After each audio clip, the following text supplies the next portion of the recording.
깊이 확신해야 될 사실은 우리의 삶에 어떤 아픔과 슬픔이 있다 할지라도 우리를 향하신 주님의 사랑을 끊을 수 없다는 사실입니다. 그 사실을 놓치지 않으시기를 축복합니다. 선하신 목자, 날 사랑하는 분, 함께 찬양합시다.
은혜 아니면 살아갈 수가 없네.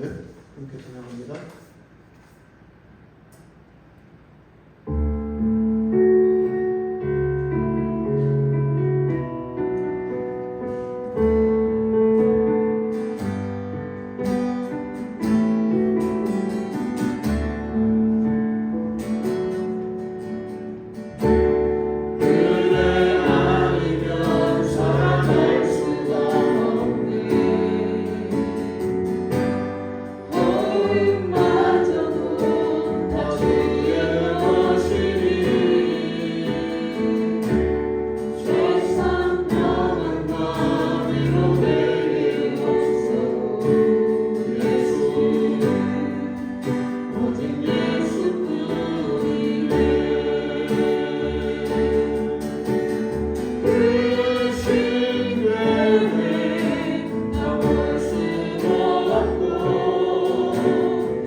이 시간 예배를 위해서 윤성원 집사님 기도해 주시기 바랍니다.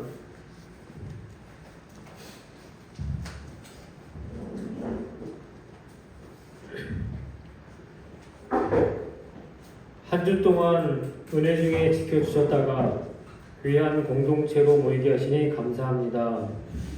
세상에서 이 모양 저 모양으로 살다가 주님의 뜻과 은혜를 갈망하며 나왔습니다. 주시는 은혜를 받아 누리는 시간 되게 하옵소서. 열왕기하 말씀을 묵상하는 중에 있습니다. 세상에선 주류가 되어 성공과 부를 가지라고 말하지만 주류여서 교만할 수밖에 없었던 아스루 왕의 비참한 결말을 볼 때 세상의 가르침이 틀렸다는 것을 깨닫습니다. 교만한 주류가 되기보다는 겸허하고 하나님만을 의지하는 비주류가 되기를 원합니다. 말씀을 통해 비주류의 삶이 하나님의 인도하심을 받는 은혜의 삶임을 깨닫게 하시니 감사합니다. 예수님께서 말씀하신 애통하는 자가 받는 진정한 복을 누려갈 수 있는 성도들 되게 하여 주옵소서. 10월 말에 말씀 묵상 수련회를 준비 중에 있습니다. 모두가 말씀에 열심을 내어 참여할 수 있는 은혜를 주시고 준비하시는 목사님께 지혜와 건강을 허락해 주옵소서. 이 시간 말씀을 전하는 목사님과 말씀을 듣는 성도들에게 은혜로 함께하여 주옵소서. 모든 말씀 예수님 이름으로 기도합니다. 아멘. 감사합니다. 성도이다까지 우리 함께 다짐합니다. 빈칸에 자신의 이름을 넣어서 함께 다짐하겠습니다. 말씀의 빈교회 성도인 나 윤용은 삶의 일이라는 빛이 말씀을 읽고 묵상하여 말씀의 능력으로 세상을 이기는 말씀의 사람이 되겠습니다. 아멘. 성경 강독합니다. 열왕기하 22장 1절부터 11절까지입니다. 제가 한 절 읽고 여러분이 한 절 읽고 교독하도록 하겠습니다. 요시아가 왕위에 오를 때 나이가 8세라 예루살렘에서 31년간 다스리니라. 그의 어머니의 이름은 여디다요 보스갓 아다야의 딸이더라. 요시아가 여호와 보시기에 정직히 행하여 그의 조상 다윗의 모든 일을 행하고 좌우로 치우치지 아니하였더라. 요시아 왕 18째 해에 왕이 머술람의 손자 아살리아의 아들 서기관 사반을 여호와의 성전에 보내며 이르되 너는 그의 제사장 hilki야에게 올라가서 백성이 여호와의 성전에 드리는 문이 기준하다가 수상한 그를 계산하여 여호와의 성전을 맡은 감독자의 손에 넘겨 그들이 여호와의 성전에 있는 작업자에게 주어 성전에 부서진 것을 수리하게 하되 곧 목수와 건축자와 미장에게 주게 하고 또 제목과 다듬은 돌을 사서 그 성전을 수리하게 하라. 그러나 그들의 손에 맡긴 은을 폐기하지 말지니 이는 그들이 진실하게 행함이니라. 대제사장 hilki야가 서기관 사반에게 이르되 내가 여호와의 성전에서 율법책을 발견하였노라 하고 hilki야가 그 책을 사반에게 주니 사반이 읽으니라. 서기관 사반이 왕에게 돌아가서 보고하여 이르되 왕의 신복들이 성전에서 찾아낸 돈을 쏟아 여호와의 성전을 맡은 감독자의 손에 맡겼나이다 하고 또 서기관 사반이 왕에게 말하여 이르되 제사장 hilki야가 내게 책을 주더이다 하고 사반이 왕의 앞에서 읽으매 함께 했습니다. 왕이 율법책의 말을 듣자 곧 그의 옷을 찢은다. 아멘. 그의 소식 알려드리겠습니다. 주보를 참조하시기 바랍니다. 그리스도인은 그 책의 사람입니다. 성경을 바르게 드리게 질적으로 읽고 묵상합시다. 말씀이 믿교회가 말씀으로 생명을 살리는 일을 잘 감당할 수 있도록 그리고 말씀이 갈급한 영들이 찾아와서 은혜와 생명을 얻는 교회가 되도록 기도해 주시기를 수련회를 기억하시고요. 이제 날짜가 다가오네요. 그죠? 26일, 27일입니다. 기억하시고 수련회 꼭 참석을 하시면 좋겠습니다. 말씀 묵상 세미나를 자꾸 해야 되는 이유는요. 말씀 묵상이라는 것이 계속하기가 결코 쉽지 않습니다. 계속 동기부여가 되지 않으면요. 계속하기 어렵고 또 계속한다고 해도 태도가 자꾸 나태해집니다. 그래서 새롭게 동기를 부여받아야만 또 새로운 마음으로 계속해서 할 수가 있게 됩니다. 그래서 수련회 꼭 참석하시고 함께 은혜를 나누고 은혜를 받고 나누는 귀한 시간이 되면 좋겠습니다.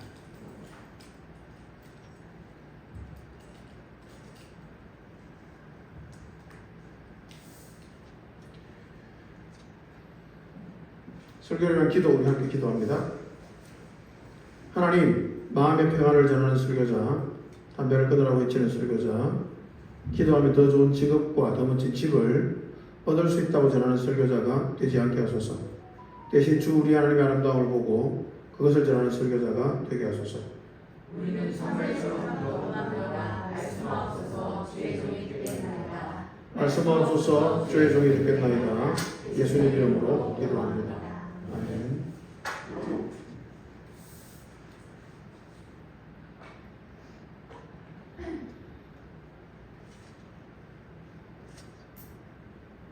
열왕기하 22장 말씀으로요. 22장, 23장 두 장을 가지고 신앙성숙의 단계에 대해서 말씀을 나누도록 하겠습니다.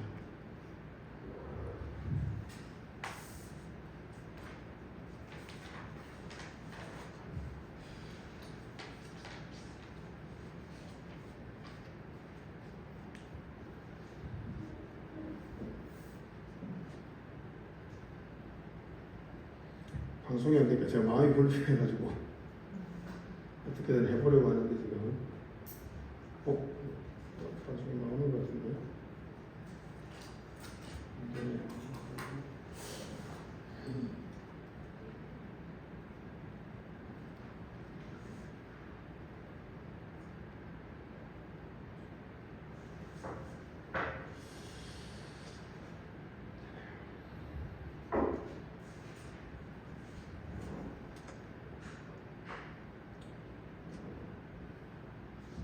세상에 당연한 건 하나도 없다는 사실을 깨닫습니다. 2년이 여기서 예배한 지 2년이 되어 가는데요. 2년 동안 방송에 문제들이 좀 있었지만 방송이 아예 안 된 경우는 없거든요. 근데 오늘은 웬일인지 방송이 아예 안 되네요. 그래서 평소에 현장과 온라인에서 함께 예배 드릴 수 있었던 것이 당연한 게 아니었구나, 하나님의 은혜였구나 하는 생각을 하게 됩니다. 불편한 마음을 내려놓고 최선을 다해서 또 함께 하나님의 은혜를 사모하며 말씀을 전하고 말씀을 받으면 좋겠습니다. 서론입니다. 요시야 때에 율법책이 발견되었습니다. 사사시대 이후로 율법책이 없었습니다. 그리고 이제 이스라엘이 포로로 잡혀갈 때가 다 된 이 시점에야 겨우 율법책이 발견되었습니다.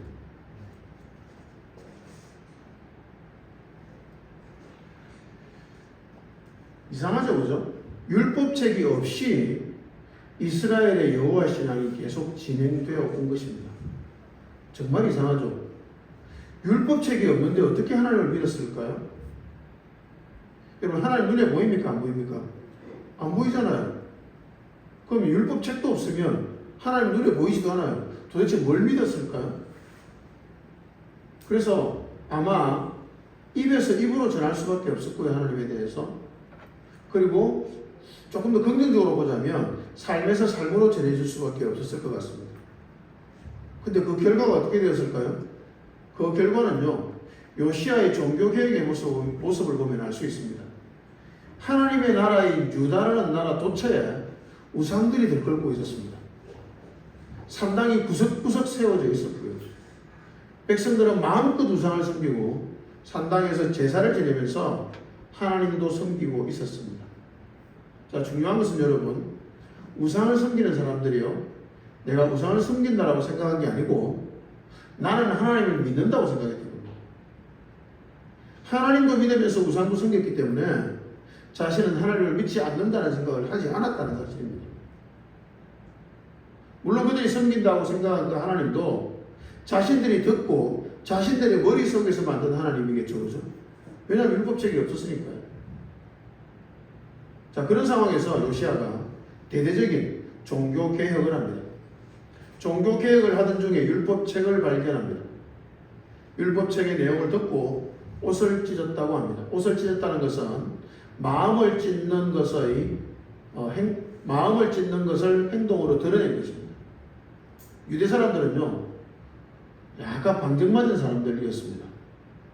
그래서 뭔가를 겉으로 굉장히 행동으로 많이 표현하는 사람들이었던 것 같습니다. 그래서 그냥 마음을 찢으면 되는데 굳이 옷을 찢으면서 자신의 마음을 찢고 있다는 것을 표현했던 것이죠. 그래서 옷을 찢으면서 마음을 찢고 회개했습니다. 왜 그토록 처절하게 회개했을까요? 여러분, 율법책을 발견하고 읽었는데 왜 옷을 찢으며 회개하죠? 율법책에 기록된 내용과 자신의 삶이 완전히 다르다는 사실을 처절하게 깨달았기 때문입니다. 그리고 자신이 섬긴다고 생각했던 그 하나님이 율법 체계에 있는 하나님과 너무나 다르다는 사실을 적나라하게 발견했기 때문이었습니다. 여러분, 이 과정의 이야기를 통해서 신앙 성숙의 과정에 대해서 생각해 보려고 합니다. 신앙은요, 성숙해 가야 합니다. 다시 말씀드립니다. 신앙은요, 성숙해 가야 합니다. 어떤 과정을 통해서 성숙해 가야 될까요? 첫 번째 과정입니다. 첫 번째 단계는 불신앙에서 신앙으로입니다. 신앙의 첫 번째 단계는 당연히 불신앙에서 신앙으로 들어오는 단계입니다. 대부분 이 단계는요, 만만할까요? 만만하지 않을까요? 만만하지 않습니다. 예수 안 믿는 사람이 예수를 믿게 되는 과정은요, 굉장히 어렵습니다. 우리나라라는 불신앙의 땅에 복음이 들어왔잖아요. 그죠? 그리고 사람들에게, 예수를 전혀 믿지 않던 사람들에게 신앙이 들어올 때까지 얼마나 많은 순교의 피가 흘렀는지 모릅니다. 저희가 저번에 공주에 있는 황세바의 성지라는 곳에 갔었죠. 그죠? 그 황세바의 성지라는 곳에만 이미 천주교라는 그 신앙이 이 땅에 들어오면서 300 몇십 명이 순교를 했습니다. 그 300 몇십 명의 이름이 막 새겨져 있어요. 어떤 사람은 우면, 어떤 사람은 김서방, 뭐 이렇게 막 적혀 있습니다. 300 몇십 명이 죽었습니다. 300 몇십 명 뿐일까요? 그 외에도 이름 없는 무수한 사람들이 이 땅에 신앙이 받아들이기까지 죽어야만 했습니다. 그리고 우리 개인에게도 신앙이 들어오기까지 많은 아픔과 힘듦의 과정이 있었을 것입니다. 저는요, 부모님께 교회 다닌다고 박해를 굉장히 많이 받았습니다. 그래서 새끼도 갈 때 담을 넘어서 다녔습니다. 운동복 입고 담을 뛰어넘어서 다녔습니다. 아니, 보통 담은 밖에서 안으로 들어올 때 뛰어넘잖아요. 도둑이. 저는 집안에서 밖으로 나가면서 담을 뛰어넘었습니다. 왜 그랬을까요? 철문이었는데 철문이 오래돼가지고 그 문을 열면 끼익 소리가 너무 큰 거예요. 그래서 저희 부모님이 다 깹니다. 깨면 저는 맞아 죽는 거예요. 또 새벽부터 교회 가고 자빠졌냐고 하면서 얼마나 맞았는지 모릅니다. 그래서 근데 저는 가야겠거든요. 그래서 담을 뛰어넘어서 제가 그쪽으로 나가면 좀 잘 되지 않았을까요? 담을 잘 넘었거든요. 그렇게 박해를 많이 받았습니다.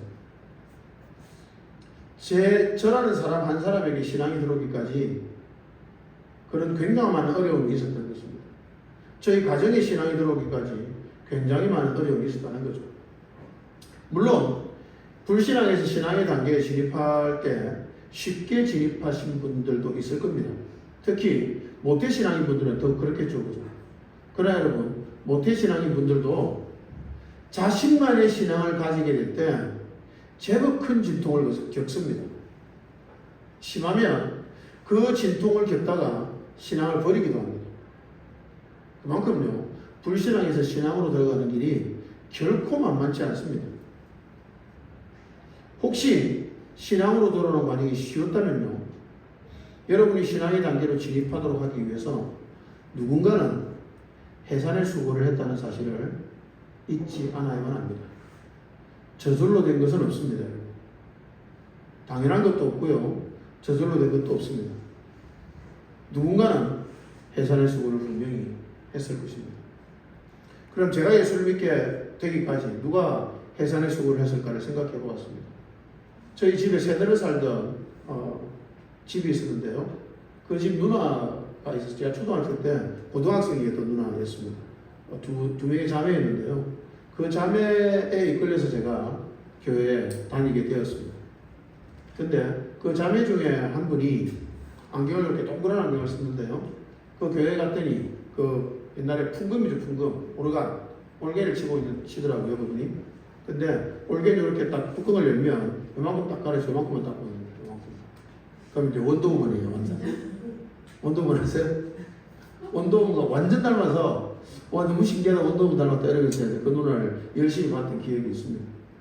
근데 그 누나 두 사람이 너무 착했어요. 그래서 우리 부모님들이 교회를 싫어함에도 불구하고 우리를 그 누나 따라서 교회를 가게 한 겁니다. 저 누나는 괜찮다, 믿을 수 있을 것 같다 하고 보낸 거죠. 저는 그 누나 두 사람이 제가 신앙의 길로 들어서게 하는 데 있어서 지대한 공헌을 한, 해산의 수고를 한 정말 귀한 분들이라고 생각을 하고 있습니다. 그래서 연락만 된다면 그 누나를 찾아서 만나서 밥을 한 끼라도 나누고 싶은 마음입니다. 여러분, 만약에 여러분이 신앙의 길로 들어가게 하는데 도움을 주고 여러분이 판단했을 때 해산의 수고를 했던 사람이 혹시 기억난다면, 그리고 그 사람을 만날 수 있다면 여러분 꼭 감사의 표현을 하시기를 바랍니다. 여러분 인생의 은인이기 때문입니다. 만약에 신앙의 길로 들어서는 과정이 힘들었다면 그 해산의 수고를 자신이 감당하는 것이라고 생각하면 좋을 듯 합니다.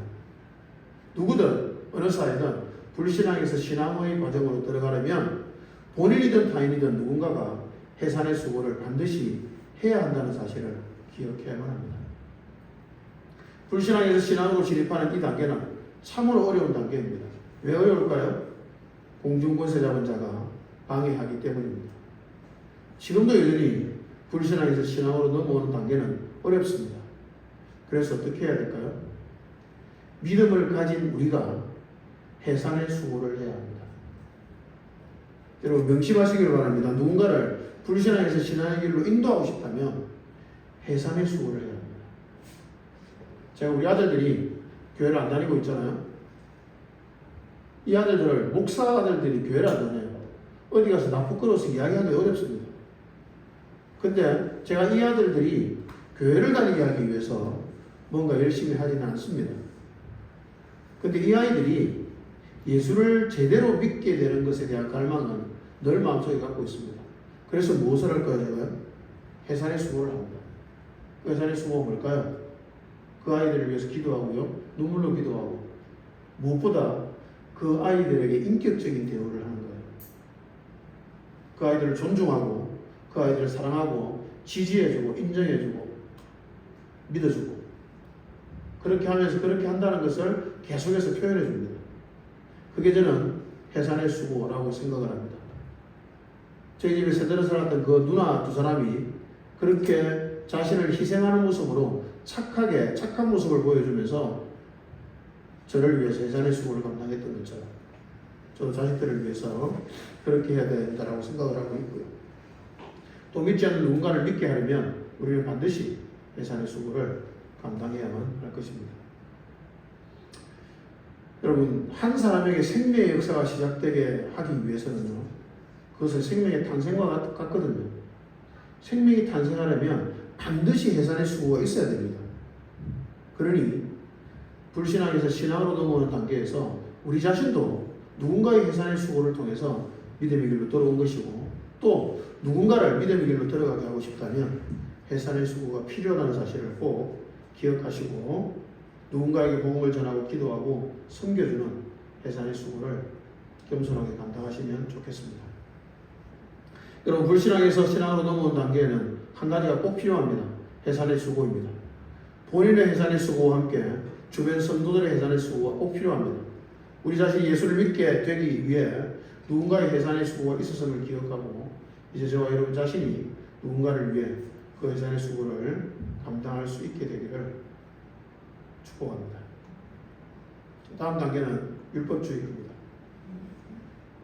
신앙을 가지게 된 사람들은 이제 무엇을 해야 할까요? 신앙이 성숙해야 합니다. 신앙 성숙의 첫 단계는 대부분요, 율법주의가 됩니다. 율법주의가 뭘까요?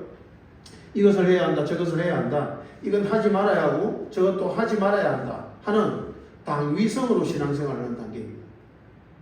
주의를 지켜야 되고, 헌금을 해야 되고, 교회 봉사해야 되고, 전도도 해야 되고 등등은 수많은 당위성들이 생기기 시작합니다. 이 당위성들은 잘못일까요? 당연히 잘못이 아닙니다. 신앙생활하면 이런 일들을 해야 되는 것이 맞습니다. 해야 한다는 당위성은요, 신앙의 초보 단계일 때는 매우 중요합니다. 왜 그럴까요? 틀이 없으면 신앙 자체가 무너질 수도 있기 때문입니다.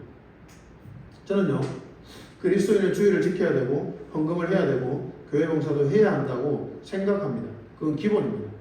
그런데 여러분, 제가 목회를 하면서 무엇을 해야 한다. 이런 주의를 지켜야 되고 헌금을 해야 되고 교회 봉사를 해야 합니다라는 말을 거의 하지 않았습니다. 아마 한 번도 하지 않은 것 같습니다. 왜 그럴까요? 하지 않아도 되기 때문에 그 말을 하지 않는 것이 아닙니다. 그 말이 주는 오해가 있기 때문에 하지 않는 것 뿐입니다. 신앙의 단계를 설명하는 설교이기 때문에 이 시간만큼 몇 가지를 제가 분명히 말씀드려도 될 것 같습니다. 그리고 말씀드릴 필요도 있을 것 같습니다. 여러분, 그리스도인은요, 주의를 지켜야 합니다. 헌금 생활도 해야 합니다. 교회 봉사도 해야 되죠. 이런 것을 하는 것은 신앙의 기본입니다. 다시 말씀드릴 필요가 없을 정도로 중요한 기본이죠.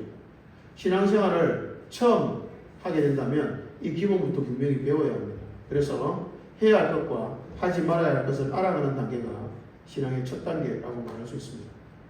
처음 신앙을 가지게 되는 사람들이 교회 안에 있거나 생긴다면 그분들에게 해야 하는 것과 하지 말아야 하는 것에 대해서는 성도님들이 개인적인 관계 속에서 자연스럽게 설명해 주시면 좋겠다는 생각이 듭니다.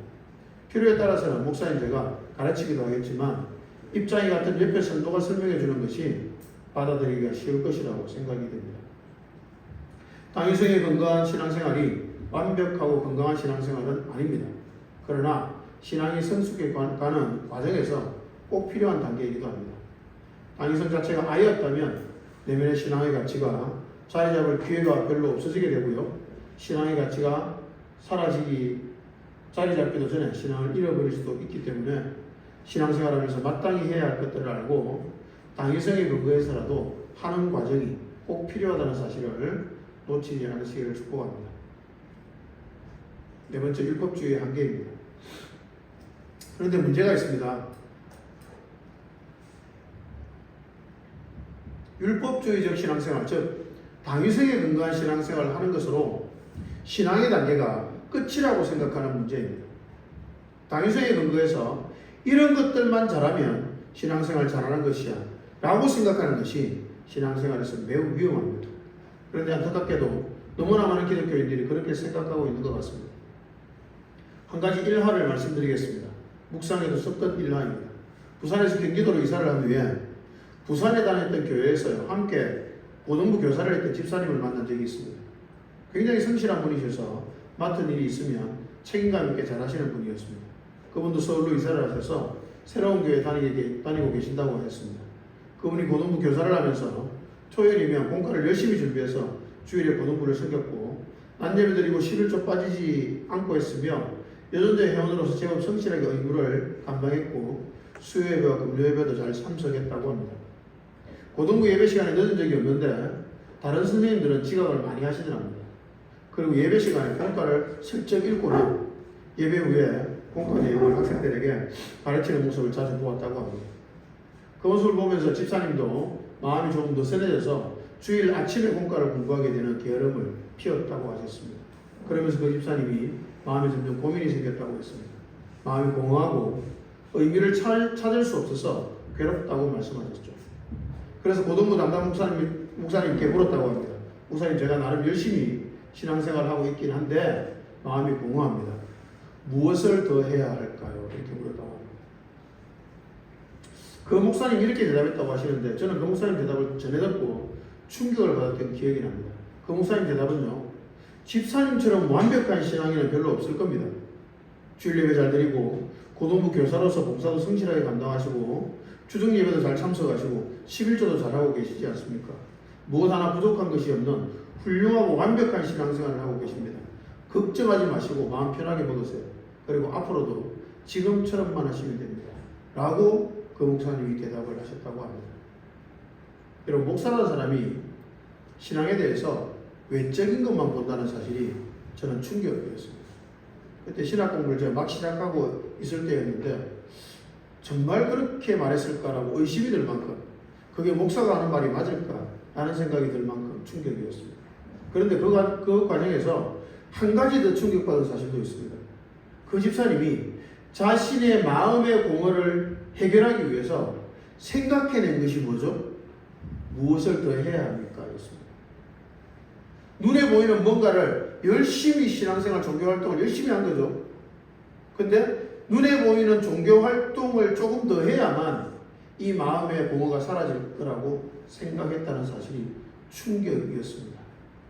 기독교 신앙에 대해서 도대체 무엇이라고 생각하기 때문에 그렇게밖에 생각하지 못할까라는 생각이 든 거죠. 그 집사님도 신앙생활을 외적으로 무언가를 하는 것으로만 생각했음을 보여주는 말이었습니다. 목사도 교인도 무언가를 해야 해라는 당위성이 신앙의 전부라고 생각하는 안타까운 모습이 이 시대 교인들의 슬픈 현주소가 아닌가 싶습니다. 제가 무언가를 해야 한다는 당위성에 의해서 신앙생활하는 것이 완전히 틀렸다고 말씀드리는 게 아니라 그것이 신앙의 초보 단계라고 말씀드렸잖아요. 그러면 그 목사님도 어떤 단계에 있단 말이죠? 신앙의 초보 단계에 있단 말이잖아요. 무서운 것은요, 신앙의 초보 단계에 있는 사람이 다른 사람의 신앙을 가르친다니까요. 그게 무서운 일입니다.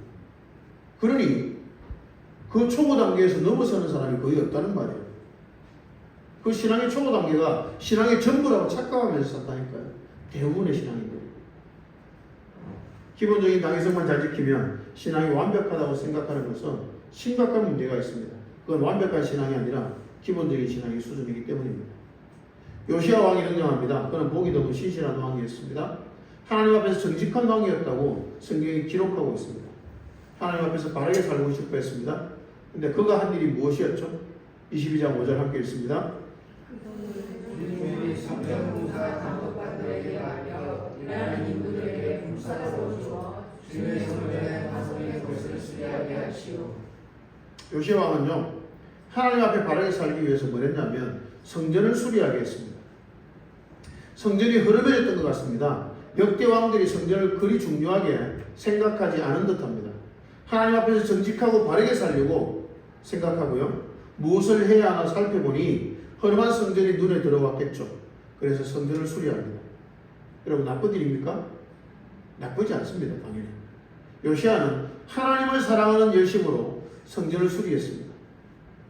옛날 교회 어른들이 예배당을 사랑하셨죠. 그래서 눈물로 예배당 청소를 하신 분들이 있었고요. 예배당 짓기 위해서 심지어 집을 파신 분도 계셨고요. 토요일 오면 정성껏 꽃꽂이하는 분들도 교회에서 자주 보았습니다. 꽃꽂이하기 위해서 그 꽃시장에 꽃을 사러 가서 꽃을 이렇게 하나를 안고 오는 모습이 굉장히 아름답게 보였던 추억도 있습니다. 이런 모습들은 나빴을까요? 아닙니다, 여러분. 이런 신앙의 태도는 아름답고 좋은 신앙의 모습입니다. 순수한 열심을 가지고 그렇게 신앙생활을 하신 것이죠. 그러나 분명한 것은요, 눈에 보이는 것과 규칙에 머무는 것은 신앙의 초보 단계라는 사실입니다. 중요하긴 하지만 그 자리에 머물러 버린다면, 더구나 그것이 신앙생활의 전부라고 생각한다면 큰 문제가 생깁니다. 더 이상 신앙이 자라지 않는 것이죠. 여러분, 신앙이 자라지 않으면 어떻게 될까요? 그냥 신앙이 안 자라도 되지 않느냐라고 생각하기 쉬운데 아닙니다, 여러분. 신앙이 자라지 않으면 반드시 타락의 길로 갑니다. 반드시 타락해요. 신앙이 자라지 않고 제자리 걸음 있을 수가 없거든요. 신앙이 자라지 않으면 반드시 퇴보하게 되고요, 신앙이. 그리고 반드시 타락의 길로 갈 수밖에 없습니다. 눈에 보이는 수준, 외적인 행위에 머무는 것은 처음 예수 믿은 사람에게는 중요한 단계입니다. 그러나 시간이 지나면 신앙이 성숙해야 합니다. 눈에 보이는 수준과 외적인 행위의 수준에서 머무르면 안 됩니다. 그러면 어떻게 자라야 될지를 생각해 봐야 되는데요. 신앙이 자라지 않을 때의 문제점부터 살펴보겠습니다. 그 상태에서 신앙이 자라지 않으면 어떻게 될까요? 요시야 왕이 성전을 수리하도록 시켜서 신하들이 성전을 수리했죠. 그죠? 수리하다가 뭔가를 발견했습니다. 율법책이었죠. 그런데 정말 이상하다는 생각이 듭니다. 하나님의 백성들의 나라에 율법책이 그동안 없었다는 사실이죠. 말이 안 되지 않습니까? 그런데 그것은 현실이었습니다. 역사적으로 보면요, 사사기 시대 이후로 이스라엘 역사 가운데 율법책이 사라졌습니다. 왜 사사시대의 사람들이 각자 자기 소견에 옳은 대로 했을까요? 율법책이 없었기 때문입니다. 율법책이 없으니 하나님을 믿는 것이 그냥 자기 머릿속에서 상상하는 대로 그냥 마음대로 믿는 거죠. 그러니 각자 자기 소견에 옳은 대로 할 수밖에 없었던 것입니다. 왜 사사시대 이후로 율법책이 없었는데도 율법책을 찾지 않았을까요? 저는 그게 신기했습니다. 율법책이 있다는 사실을 분명히 아는데 눈앞에 율법책이 없잖아요. 그럼 찾아야 되잖아요. 근데 찾지 않았습니다. 왜 그럴까요? 나름 신앙생활을 잘하고 있다고 생각했기 때문이었을 것입니다. 그들은요, 하나님께 제사 잘 지내고 안식일 잘 지키면 되지 라고 생각했을 것 같습니다. 굳이 골치 아프게 율법책 따위가 필요 없었던 것이죠. 신앙이 더 이상 잘할 필요를 느끼지 못했습니다. 자기 마음대로 사는 삶이 좋았기 때문이겠죠. 무언가 삶의 기준이 생겨버리면 더 이상 자기 마음대로 살지 못할 것 같고, 그래서 불행할 것 같으니 제사 잘 지내고 안식일 지켜주는 것으로 신앙적인 의무를 다하고 나머지는 내 뜻대로 살아가는 삶이 신앙 좋은 삶이라고 인식했을 것입니다. 그렇게 수백 년이 흘려서 요시야 왕의 때 비로소 율법책을 발견한 것입니다. 그것도 우연히 말입니다. 율법책을 발견하고 난 뒤에 무슨 일이 일어나죠? 대대적인 종교개혁이 일어납니다. 저는 이 부분을 묵상하다 또 깜짝 놀랐습니다. 아카나움으로 점철된 북왕국 이스라엘도 아니고요, 남왕국 유다에서 이처럼 많은 우상의 목록들이 나온다는 사실이 충격이었습니다. 열왕기하 23장 4절에서 20절, 그저께인가 묵상한 내용이잖아요. 그죠? 4절에서 20절 그 긴 내용 17절에 걸쳐서 우상을 제거하고 불태우는 이야기가 나옵니다. 여러분 너무 놀랍지 않습니까? 유다에요, 하나님의 백성의 나라인 유다에 우상 제거하는 이야기가 17절이나 나열되고 있다니까. 이것도 불태우고 저것도 없애고 계속 나와요. 계속. 그만큼 유다 전체에 우상이 들끓었다는 말입니다. 외적인 행위와 눈에 보이는 신앙에서 더 이상 잘할 필요를 느끼지 못하는 신앙이 가지는 위험성이 분명히 드러나는 장면입니다. 신앙이 더 이상 잘하지 않으면 어떻게 될까요? 우상이 득실득실하게 됩니다. 하나님도 믿고 나의 탐욕도 믿는 상태가 됩니다. 나 자신의 내면의 상처가 나의 정서와 마음을 지배하는 것에서 한 발자국도 벗어나지 못하게 됩니다. 나의 상처와 탐욕이 나의 내면에 따리를 틀고 자리 잡게 되고요, 서서히 나의 내면 전체를 장악하게 됩니다. 너무나 무서운 타락이 나의 삶에 일어나는 것입니다. 성숙해가지 않는 신앙은 참으로 무서운 결과를 만들어낼 수밖에 없는 것입니다. 여러분, 신앙이 외적인 상태에서 머물면서 성숙하지 않고 있다면 그 매우 큰 위험 신호라는 사실을 기억하시길 바랍니다. 엄청난 우상들이 나의 내면에 따리를 틀기 시작하는 것입니다. 그 위험성을 간파하고 신앙의 성숙으로 나아가는 우리 모두가 되면 좋겠습니다. 6번째 언약입니다. 율법주의적 신앙생활은 율법책과는 좀 다릅니다. 무엇을 해야 해, 무엇을 하지 말아야 해 라고 몇 가지를 정하고 그것만 하면, 또 그것만 하지 않으면 신앙 좋은 것이라고 믿는 것이 율법주의적 신앙생활입니다. 어린 신앙이죠. 그러면 율법책을 손에 들고 나면 어떤 일이 생길까요? 다시 요시야 왕을 통해 살펴보겠습니다. 요시야 왕의 시대에 제사장이 율법책을 발견했습니다. 제사장은 서기관 사반이라는 사람에게 율법책을 넘겨주었고, 사반은 그 책을 읽은 후에 요시야 왕에게도 읽어주었습니다. 율법책의 내용을 듣자 요시야 왕은 이렇게 반응합니다. 11절 함께 읽습니다.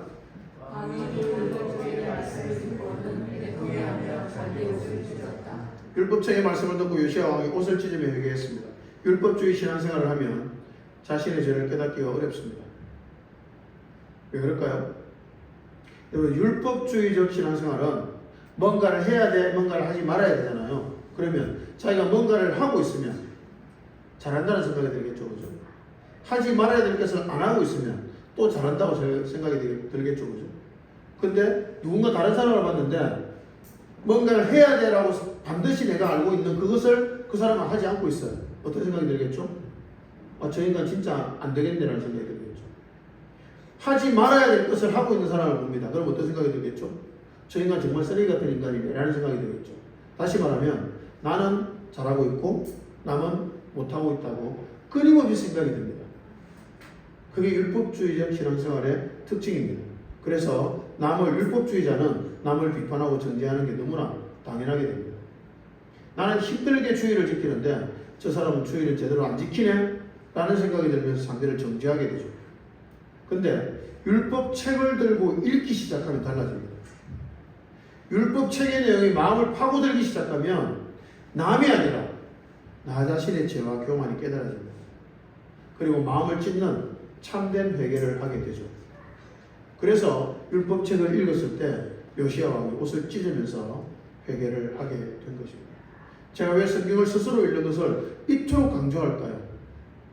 여러분, 성경을 스스로 읽어야만, 스스로 읽고 묵상해야만 성경 속에서 자신의 죄를 깨닫고 발견할 수 있게 됩니다. 여전히 남의 잘못이 잘 보이고 여전히 남이 마음에 들지 않고 나는 잘하고 있는 것처럼 생각된다면 아무리 신앙생활을 열심히 하고 있어도 자신이 율법주의에 빠져있는 어린 신앙임을 알아야 할 것입니다. 반대로 남이 아니라 나 자신의 죄와 연약과 허물과 교만이 깨달아져서 회개하는 마음으로 남을 수용하는 마음이 커져가는 것이 올바르게 신앙 성숙의 길로 가고 있는 증거라고 봐야 할 것입니다. 옷을 찢으며 회개한 후에 요시야 왕은 또 무엇을 했을까요? 유다 땅의 산당을 없애고 우상을 섬기는 모든 제단을 없앴습니다. 그리고 그 다음으로 한 일이 있습니다. 23장 21절 함께 있습니다. 왕이 온 백성에게 명령을 내렸다. 이 언약책에 기록된 대로 주 당신들의 하나님께 감사드리는 유월절을 준비하십시오. 유월절을 지키는 것이었습니다. 그런데요, 이상한 변화가 하나 보입니다. 분명히 율법책이라고 말했는데 이제 뭐로 바뀌었죠? 언약책으로 바뀌었죠. 이 언약책에 기록된 대로 이렇게 말하죠. 여러분, 율법에서 언약으로의 변화, 이것이 신앙 성숙에서 매우 중요한 부분입니다. 율법을 제대로 읽고 묵상하기 시작하면 반드시 이 변화가 생깁니다. 신앙은 율법이 아니라 언약임을 발견하고 깨닫게 되는 거죠. 여러분, 언약이 뭐죠? 언약. 언이 말씀 원자고요. 약이 약속이거든요. 말로 하는 약속입니다. 하나님께서 자신의 말씀으로 사람과 약속을 하신 거죠. 그게 뭐죠? 관계입니다. 신앙이 성숙한다는 것은요, 율법주의적 신앙에서 관계 중심의 신앙으로 바뀐다는 것입니다.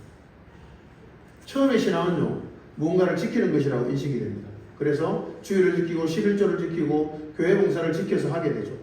그러다가 성경을 읽게 되고 성경을 묵상하게 되면 반드시 깨닫게 됩니다. 신앙은 무언가를 지키는 것을 넘어선다는 사실을 말합니다. 이 사실을 깨닫게 되면서 신앙은 새로운 국면으로 접어듭니다. 여러분, 신앙은요, 언약입니다. 언약이 무엇일까요? 하나님과 사람 사이의 관계입니다. 하나님이 말로 약속하셨고 그 약속에 혜택을 입는 존재가 바로 하나님의 백성들입니다. 그 혜택을 입는 존재인 백성들은 언약 안에 머물러야만 합니다. 언약 안에 머물기 위해서 말씀을 읽고 묵상하고 지키는 것입니다. 동일하게 말씀을 지키지만 말씀을 지키는 목적이 달라집니다. 그게 신앙의 성숙입니다. 이는 한두 가지 목록을 지키는 것에서 끝나지 않고 삶의 전 영역에서 하나님 언약 안에 머물기를 원하게 되고, 그럴 수 있기 위해서 말씀을 계속 읽고 또 읽고 묵상하고 또 묵상하게 되는 것이죠. 율법에서 언약으로의 변화가 첫 단계를 넘어서는 다음 단계의 신앙 성숙입니다.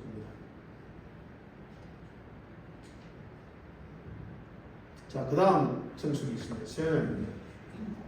문제가 또 있습니다. 그렇게 언약 안에 머물려고, 말씀 안에 머물려고 노력합니다. 그런데 그게 결코 쉽지 않은 삶입니다. 신앙이 쉽지만 사실 쉽지 않은 것은 사람 속에 사람의 죄성이 언제나 따리를 털고 있기 때문입니다. 구약시대는 언약의 시대, 신약시대는 새 언약의 시대라고 합니다. 언약의 시대는요, 율법을 읽고 묵상하며 하나님의 언약 안에 거하려고 몸부림치는데 이게 잘 안 됩니다. 계속 어긋나죠. 그리고 하나님을 떠나게 됩니다. 하나님 보시기에 바른 왕들도 실패하는 경우가 꼭 생깁니다. 사람이 실패와 실수가 없을 수가 없다는 사실을 성경이 계속해서 보여줍니다. 그것이 바로 언약의 시대의 한계라고 말할 수 있습니다.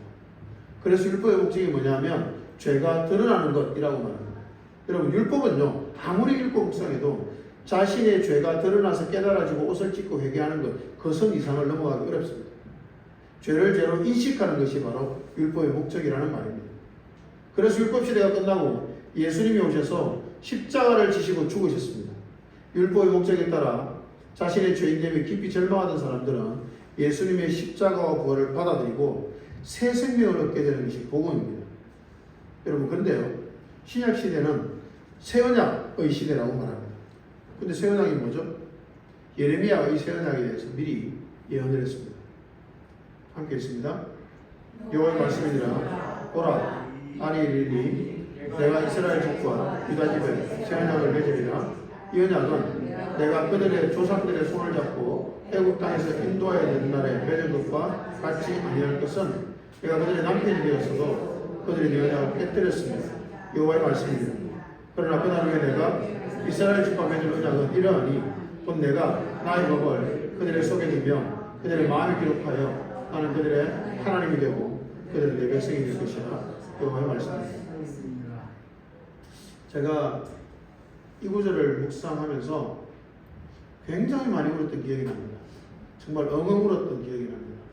왜냐하면 저는 아무리 노력해도 하나님의 마음이 하나님의 법이 제 속에, 제 마음 속에 새겨졌다는 느낌을 한 번도 받지 못했거든요. 계속 하나님의 본 외부에 있어서 내가 이것을 지켜내려면 목숨 걸고 노력했는데도 불구하고 어느 순간 되면 넘어져 있는 자신을 발견하는 거죠. 새 언약이 아닌 거예요. 그냥 구약시대와 전혀 다를 바 없는 삶을 제가 살고 있다란 말이죠. 새 언약을 누리지 못하고 있는 제 자신을 발견하고 하나님 어떻게 해야 이 새 언약을 제 삶에 새 언약이 적용되는 겁니까? 하고 기도하면서 엉엉 울었던 기억이 납니다. 그 눈물이 지금도 기억나요. 얼마나 처절했는지. 여러분은 그 처절함이 있는지 모르겠습니다. 여러분 사람이요 아무리 노력해도 말씀대로 살 수 없다는 그 절망을 만나면 신앙인으로서 그보다 더 큰 고통은 없는 것 같아요. 근데 구약 성경에 이 약속을 해두었다니까요. 하나님이 나의 법을 내 속에 두겠다고 그리고 내 마음에 기록하겠다고 하나님께서 약속해 두셨잖아요. 근데 그 약속이 나에게는 임하지 않았어요. 얼마나 절망스러워요. 그죠? 절망과 함께 또 깊은 감동도 따라왔습니다. 아, 이런 언약이 있었구나, 이 새 언약이. 여러분, 새 언약은 참으로 감동적인 언약입니다. 옛 언약에서 이스라엘이 처절하게 실패했습니다. 율법에 관심을 두지 않아서 이스라엘은 결국 포로로 잡혀가는 것으로 열왕의 이야기가 끝나는 것을 보니 참으로 절망적이지 않습니까? 옛 언약은 이렇게 끝이 났습니다. 사람의 범죄와 죄 때문입니다. 그러나 여러분, 새 언약은 다릅니다. 하나님의 법을 하나님이 친히 우리의 마음에 기록하겠다고 하십니다. 그래서 하나님이 우리의 하나님이 되시겠다고 하십니다. 마음에 새겨진 하나님의 법. 참으로 멋지지 않습니까? 외부에 있는 하나님의 법 말고요. 이 하나님의 법이 우리 마음에 새겨져 있다니까요. 지워지지 않게 새겨진다니까요. 너무나 멋지지 않습니까? 그러면 이제 우리는 더 이상 범죄하지 않고 하나님의 사람답게 살 수 있게 된다는 말입니다. 얼마나 아름답고 얼마나 멋진 일입니까? 근데 그 새 언약의 시대가 바로 이 신약 시대입니다. 그런데 또 문제가 생기죠. 열왕기서는 구약이니까 그렇다 치고요. 로마서에 보면 바울이 이렇게 고백하죠. 함께 읽습니다. 오라 나는 공고한 사람이로다. 이 사망의 몸에서 누가 나를 건져내랴. 우리 주 예수 그리스도로 말미암아 하나님께 감사하리로다. 그런데 내 자신이 마음으로는 하나님의 법을 육신으로는 죄의 법을 섬기노라. 바울 속에 두 개의 욕망이 있는데요. 하나는 하나님의 뜻을 따르고 싶은 욕망이요. 하나는 내가 편하고 좋은 대로 살고 싶은 욕망이라는 고백입니다. 물론 이 고백을 다르게 해석하는 분도 계시지만 저는 그렇게 해석을 합니다. 저는 아무리 묵상해도 그렇게 해석이 됩니다. 여러분, 이 두 가지 욕망이 싸우는 자신의 내면을 쳐다보면서 바울이 탄식을 한 것입니다. 오호라 나는 정말 공고하다. 죽을 만큼 마음이 힘들다. 라고 고백한 것이죠. 새 언약의 시대에 새 언약의 일꾼으로 살아가고 있는 바울이 이런 고백을 한 것입니다. 이상하지 않습니까? 하나님의 법이 마음에 새겨진다면서요. 근데 왜 이런 일이 생기는 걸까요? 여러분, 제가 진짜 하나님께 딱 이렇게 기도했습니다. 하나님의 법이 마음에 새겨진다면서요. 근데 왜 저는 이 모양이 꼴입니까? 라고 제가 하나님께 항변하면서 기도했던 기억이 납니다. 10년 전이었습니다. 예레미야서를 묵상했는데 새 언약이라는 구절을 만났죠. 아무리 읽어도 이해가 되지 않았습니다. 제 마음에는 하나님의 법이 새겨져 있지 않았기 때문입니다. 그러면 나는 하나님의 백성이 아닌가? 도대체 어떻게 되는 거지? 어떻게 해야 하나님의 법이 내 속에 새겨질까? 이런 고민으로 마음이 너무나 불편했습니다. 그런데 머리가 터질 정도로 고민하고 성경 여기저기를 찾아봐도 정말 그때는 새 언약이라는 단어가 있는 모든 성경 구절을 다 찾아봤습니다. 근데 시원한 답이 없더라고요. 그래서야 끝으로 울었던 겁니다. 너무 답답했어요. 나중에는 정말 숨이 막힐 것 같았습니다. 새 언약이 답인데요. 그 새 언약이 나에게는 적용되지 않는 것 같아서 죽을 듯 괴로웠던 것이죠. 그리고 많은 세월을 흘렀고 지금 저는 목사로 행복하게 살아가고 있습니다. 새 언약이라는 주제는 여전히 저에게 숙제인데요. 그때의 울 때와는 많이 달라져 있는 자신을 발견합니다. 새 언약이 이제 조금, 아주 조금 이해가 됩니다. 하나님의 법이 마음에 새겨진다는 것이 무엇인지 조금 이해가 됩니다. 그게 무엇일까요? 매일 말씀을 묵상하고 말씀대로 살아가려고 노력하는 그 시간들을 제법 보내고 나니 제 속에 무언가가 새겨져 가고 있다는 사실을 발견하는 것입니다. 말씀이 새겨지고 말씀이 제 인격이 조금씩 되어져 가는 것을 발견합니다. 예전에는 제가 절대 참을 수 없었던 것이 억울함이었습니다. 근데 신기하게도 예전보다 더 억울할 수 있는 사건을 만나도 더 이상 그 억울함의 감정에 매이지 않는 저 자신을 발견하고 깜짝 놀랍니다. 그러면서 하나님이 하나님의 법을 나의 속에 새기셨구나 라는 마음이 생기더라고요. 이게 새 언약이구나 라는 생각이 들었습니다. 물론 아직도 너무나 부족합니다만 예전에 비하면 많이 새 언약 쪽으로 걸어온 저 자신을 발견하게 되는 거죠. 여러분, 우리는요 새 언약의 시대를 살아갑니다. 근데 이 새 언약은 저절로 가만히 있어도 되는 것이 아닙니다. 하나님이 새겨주시는데요, 하나님이 새겨주시도록 하나님 앞에 머무는 시간이 필요합니다. 말씀 앞에 머무는 시간이 하나님이 우리 마음에 새 언약을 새기는 시간입니다. 그 시간을 통과하는 동안 우리도 바울처럼 고백하게 되죠. 오호라, 나는 공고한 사람이로다. 누가 이 사망의 몸에서 나를 건져내랴.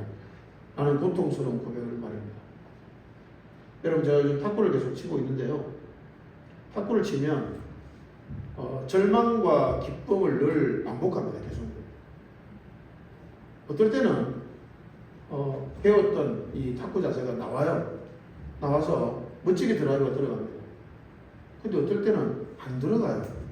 분명히 똑같은 자세를 한 것 같은데 안 들어갑니다. 왜 그럴까요?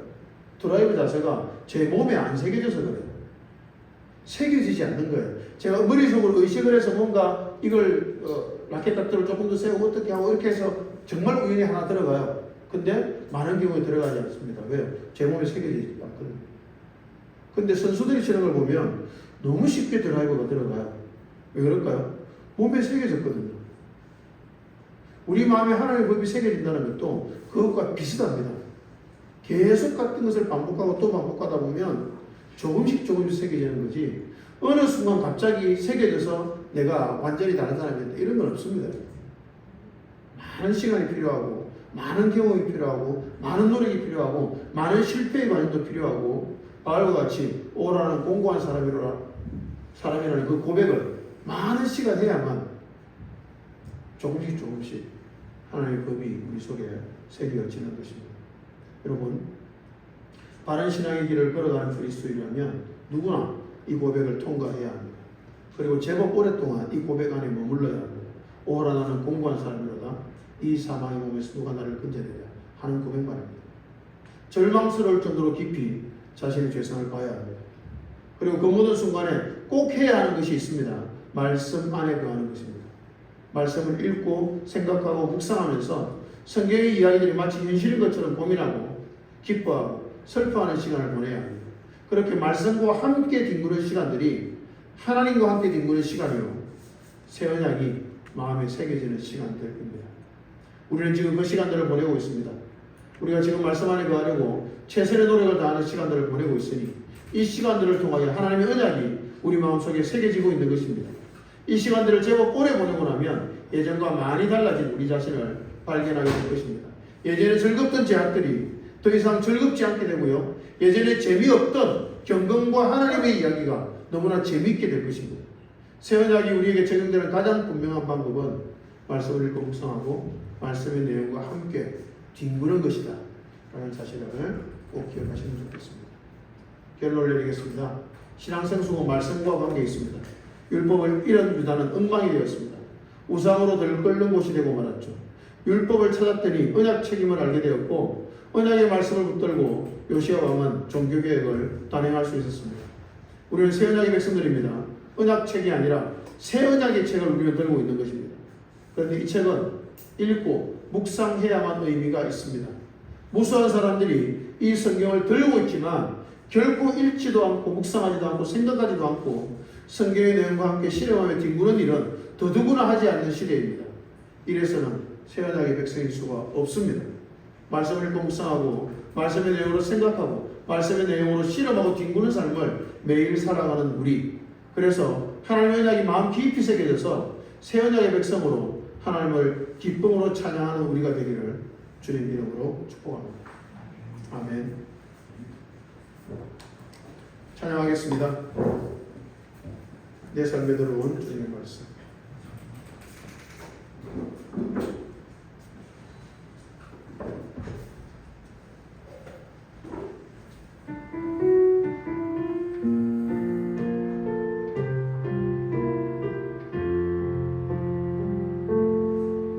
내 삶에 들어온 주님의 말씀이 내게 빛이 되시니 내 삶의 어두운 절망 가운데 소망 보게 하시네. 내 삶에 들어온 주님의 말씀이 나를 인도하시니 내 삶에 건너간 문제 가운데 주 뜻 보게 하시네. 말씀이 내게 역사하기를 말씀이 내게 살아있기를 하나님 말씀을 듣겠나이다. 주님의 음성을 듣겠나이다. 말씀이 내게 역사하기를 말씀이 내게 살아있기를 하나님 말씀을 듣겠나이다. 주님의 음성을 듣겠나이다. 주님의 말씀을 듣겠나이다. 주님의 말씀을 듣겠나이다. 주님의 뜻대로 살겠나이다.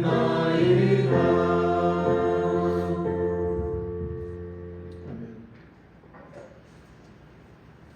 함께 기도하겠습니다. 우리가 신앙의 단계에서 어디까지 와 있는지, 혹시 율법주의적인 신앙 상태에서 벗어나지 못하고 있는 것은 아닌지 자신을 찬찬히 돌아보시면 좋겠습니다. 그리고 새 언약의 백성으로 살아가고 있는 것이 맞는지, 하나님의 말씀이 우리 내면에 새겨져서 우리의 인격이 변하고 우리의 성품이 변하는 그 과정으로 걸어가고 있는 것은 맞는지 자신을 좀 깊이 성찰하면 좋겠습니다. 그리고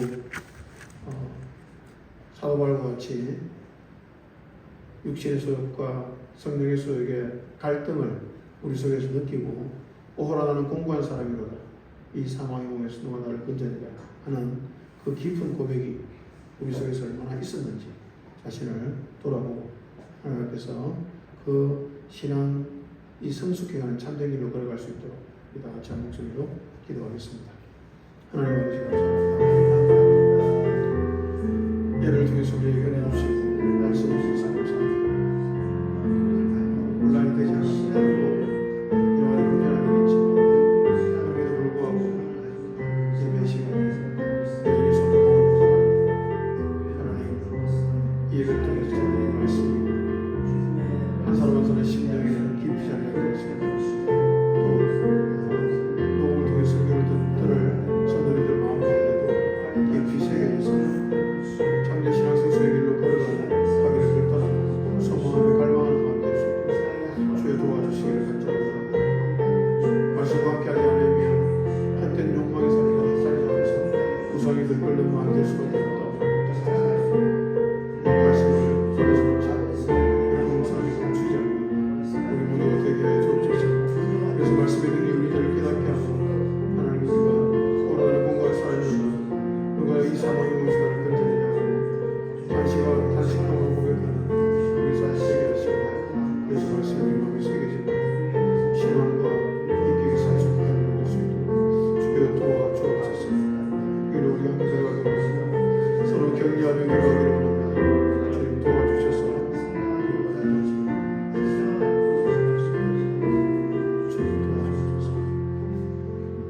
자비하신 주님 감사합니다. 우리를 사랑하셔서 우리에게 은혜를 베푸시고 말씀을 주시고 말씀을 통해서 하나님의 은혜를 누려갈 수 있도록 은혜 베풀어 주셔서 감사합니다. 하나님 마치 주일을 잘 지키고 교회생활 잘하고 헌금 잘하고 교회 봉사 잘하면 그것이 예수 믿는 것의 전부인 것처럼 착각하면서 살아가는 신앙인들이 너무나 많은 시대입니다. 참으로 슬픈 시대입니다. 요시야 왕의 시대에 유다 전역에 우상이 들끓었던 것처럼 이 시대에도 너무나 많은 교회들이 있지만 마치 우상을 섬기는 것 같은 그런 안타까운 상황 가운데 놓여 있습니다. 하나님 말씀을 손에서 놓았기 때문이요 말씀을 읽지도 않고 묵상하지도 않기 때문이요 말씀을 자신에게 적응하지 않기 때문임을 압니다. 하나님 이러한 시대에 우리를 말씀의 사람으로 세우시기 위해서 이렇게 불러 모아주셔서 감사합니다. 하나님 새 언약의 백성으로서 말씀이 우리의 내면에 새겨지기를 소망하며 하나님께서 하나님의 말씀을 우리의 마음 깊이 새겨주시기를 소망하며 말씀 앞에 나아가는 우리의 매일의 삶이 될 수 있도록 주여 도와주옵소서. 그래서 말씀의 능력으로 인해서 우리의 죄를 깨닫고 오하러 나는 공부한 사람이로다 이 상황의 몸에서 누가 나를 건져내냐 하는 바울의 깊은 탄식이 우리의 탄식이 되게 하시고 그 탄식의 끝에 조금씩 하나님께서 하나님의 말씀을 우리 내면에 새겨주시는 그 아름다운 경험을 해나갈 수 있도록 주여 우리에게 긍휼을 베풀어 주옵소서. 그러한 시간들이 하루하루 지나가면서 우리의 인격이 성숙해가고 우리의 내면이 치유받아가며 우리의 성품이 주님을 닮아 온유한 성품이 되어져가는 기적적인 삶을 살아가게 하여 주옵소서. 자비하신 주님, 주님 안에 감사해서 드린 예물을 주님 받아주시고 예물이 쓰이는 곳에 신앙이 온전하게 참되게 성숙해 하는 역사가 일어날 수 있도록 주님 도와주옵소서. 한 주간 성도들의 삶을 주님께 맡겨드립니다. 주님 받아주시고 말씀과 함께 참된 신앙의 길을 참된 신앙 성수의 길을 잘 걸어가는 한 분 한 분의 삶이 될 수 있도록 축복하여 주옵소서. 감사를 드리며 예수의 이름으로 기도합니다. 아멘. 주님 가르친 기도 함께 하도록 하겠습니다. 하늘에 계신 우리 아버지여 이름이 거룩히 여김을 받으시오며 나라가 임하옵시며 뜻이 하늘에서 이루어진 것 같이 땅에서 이루어지이다. 오늘 우리에게 일용할 양식을 주시옵고 우리가 우리에게 죄 지은 자를 사하여 준 것 같이 우리 죄를 사하여 주시옵고 우리를 시험에 들게 하지 마시옵고 다만 악에서 구하시옵소서. 나라와 권세와 영광이 아버지께 영원히 사옵나이다. 아멘. 그리스도인은 모든 그리스도인은 왕같은 제사장입니다. 왕같은 제사장이라는 말은 축복권이 있다는 말입니다. 목사에게만 축복권이 있는 것이 아니라 모든 성도에게 축복권이 있습니다. 우리 서로를 향해 손을 내밀어서 먼저 자신을 축복합시다. 가슴에 손을 얹고 빈칸에 자신의 이름을 넣어서 자기 자신을 축복하겠습니다.